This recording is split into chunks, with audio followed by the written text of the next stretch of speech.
Have you always felt different? One of my therapists asked me that, looking me straight in the eye.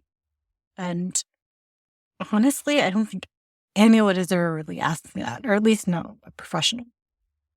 And without missing a beat, I said always. And it was like feeling this immense heaviness lifted off my shoulders. So, navigating life as someone with ADHD sometimes feels like tiptoeing through a minefield. My thoughts race, my emotions are intense, and my interactions often feel like carefully calculated moves to avoid unnecessary criticism. And before I was finally diagnosed with ADHD in my late 30s, I always felt different. Not necessarily in a bad way, but in a very disconnected way that led to a very deep sense of covert loneliness. So growing up, I had really big dreams, really big visions of being, this mom who's like juggling the work deadlines with bake sales and soccer practice pickups. My spouse would rely on my unwavering support, and my friends would confide in me, and everyone seemed to operate under this assumption that I had it all figured out. But the reality of it now is that that was all an illusion. And it was a very detailed and meticulously curated fantasy. A great fantasy, but a fantasy nonetheless. And my people pleasing would become one of the superpowers. It's not a superpower, but a necessary survival strategy that I would hone to near perfection. So my childhood memories were this jumbled mess of gifted kid, which I don't think I was ever classified as one, but I had tendencies, and I never quite fit in, and I had constant undercurrent of loneliness that I just couldn't quite explain. So social interactions felt again, like a minefield, and every word even was a calculated move to avoid setting off the dreaded too sensitive bomb. And there was this constant pressure to always be perfect and for everything, to be everything to everyone. And it just left me feeling utterly invisible and like I was a ghost haunting my own life. And before my diagnosis, I didn't even think of myself as a victim. I'm not a victim. I was just different, And so simple everyday tasks, so ones that everyone around me completed, it seemed like effortlessly, they felt arduous and unmanageable. And getting from the house to even the corner, let alone the bus stop without forgetting my keys or putting away laundry, could sometimes I have learned, at least since then, that immediately after coming out of the dryer, that's when the laundry goes upstairs to get folded and then put away, because otherwise I'm going to forget about it until later. And, by the end of it, when my thought, let's talk about that, because inside my head, it was like a scribble. It still kind of is like a scribble, if you can't tell. So if you remember those black and white ones, like drawings that you draw as a kid and then fill in with all different colors, when my thoughts aren't managed, they get jumbled like overlapping scribbles. And by the end of the day, I'm left with this big, messy mash of ideas.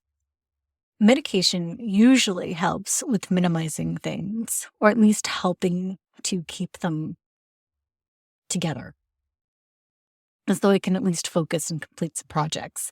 And when that happens, I become a clear, bright rainbow with a tiny bit of gold at the end. So as one of those very late, or not very late, but one of those late diagnosed ADHD adults, let's look back. I want to look back at some of those classic, but I guess we'd call them invisible signs. First, we'll look at the anxiety.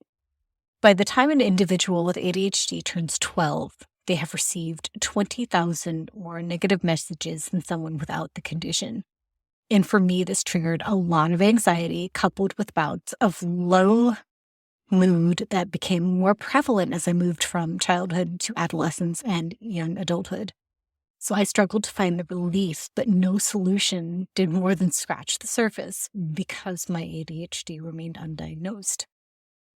Number two, the self-resentment. All of the criticism, both internal and external, and let me tell you, that internal critic is harsh. That internal critic is a bit of a bitch. And that filled my teenage years with extra torture and torment.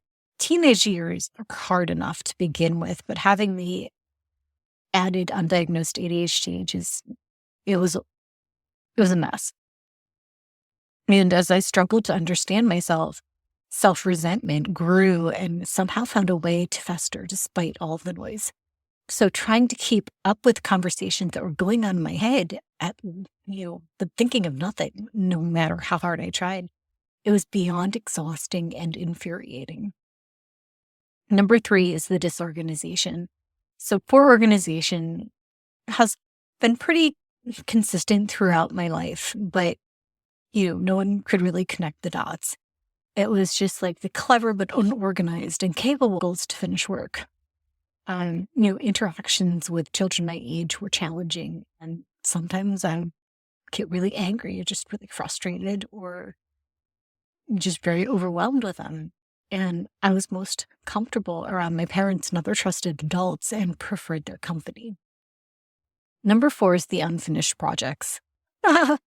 So despite my many difficulties, I was driven to achieve big things. And ADHD minds often see a very clear beginning and an end, but the middle part, which is the place where the invisible hurdles lurk, that's always muddy. So the more I tried to reach my goals, the harder they became to attain. And it was just like having a combination padlock inside my brain. And I can tell you, there are so many things that I've started with the best of intent, and I could clearly envision the end of it.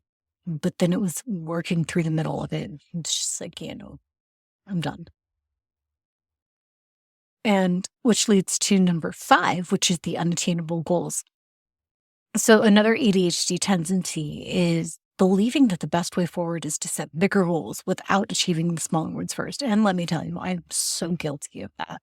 So time and time again, I would become fixated on these big, gigantic goals, only to lose interest or fail to achieve it because I couldn't successfully map out a plan.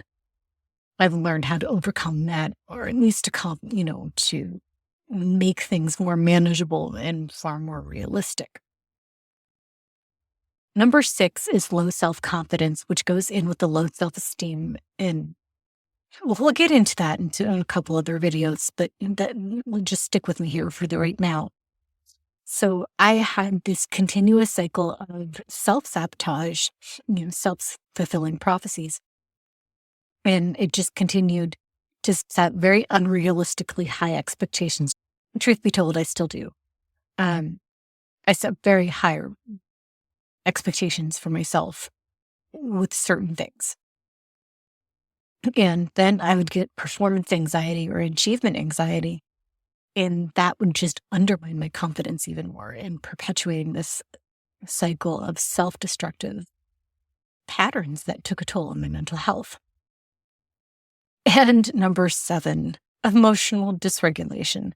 This with the executive dysfunctioning stuff.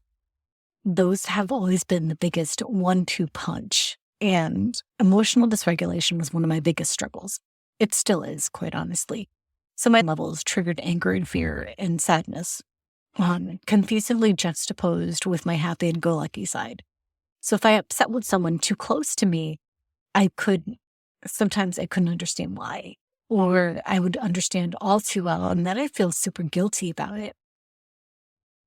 And, having this kind of like hypersensitivity, hyper-emotional awareness about you as a teenager or just as a child in general, it can wreak havoc because you, again, as that too sensitive child, which I carried that label with me. And I always thought, it was a bad thing until I realized later on, not such a bad thing. It was just perceived as a bad thing. My story, though, which is just one of many of late diagnosed ADHD women, has a happy ending. And without realizing it, before looking back on all these things, I did a lot of good things to kind of manage my symptoms and signs pre-diagnosis. I had a relatively healthy diet. Right? I will get into this in another video um, about body dysmorphia. And, I got into yoga and Pilates and some other forms of regular exercise. And this regime really helped get me some moments of clarity.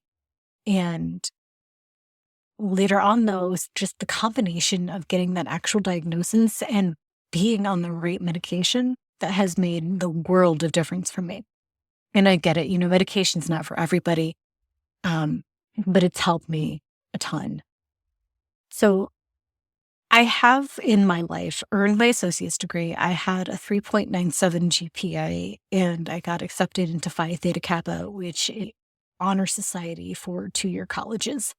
I received full or partial scholarships to every college that I applied to when I was considering my bachelor's degree. Ultimately, though, I pursued coaching and training, and maybe a doctorate degree is in my future. Maybe the master's degree is in my future. We'll see how it all plays out. Overcoming the obstacles, though, in my life, especially with my mental health and then with these other, additional challenges, those have been some of the true and real accomplishments in my lifetime. So navigating life as a neurodivergent individual can be isolating and it can be challenging. But understanding and managing the signs, the symptoms, whatever else of ADHD has brought a lot of clarity and empowerment to my life. I'm sharing these struggles with you and these triumphs too, because I think it's crucial to creating a space of understanding and connection. So if you see yourself reflected in these experiences, let me know in the comment below. And also know you are not alone, and it's never too late to seek answers and support.